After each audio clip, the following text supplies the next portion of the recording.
Veggies का क्या अर्थ होता है ये आज की इस वीडियो में सीख लेते हैं।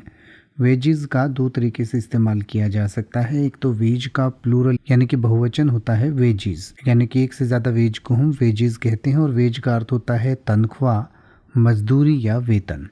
तो एक से ज़्यादा तनख्वाहों, मजदूरियों या वेतनों को हम वेजीज कह सकते हैं।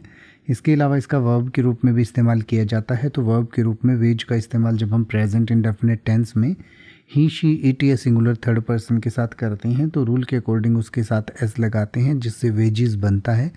और वेजेस का अर्थ होता है कि वेज करता है या करती है। और वेज करने का अर्थ होता है चालू करना, हाथ में लेना, किराया लेना या किराया करना, पास करना, लागू करना, संचालित करना, दांव पर लगाना या किराया करना।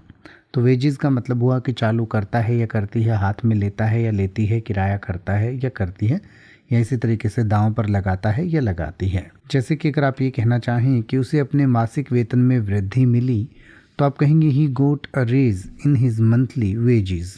ही got a raise in his monthly wages. या अगर आप ये कहना चाहें कि इस साल मेरा वेतन बढ़ गया है तो आप कहेंगे my wages have increased this year. My wages have increased this year. या अगर आप ये कहना चाहें कि मजदूरी पर अग्रिम भुगतान किया गया तो आप कहेंगे an advance on wages was made. An advance on wages was made.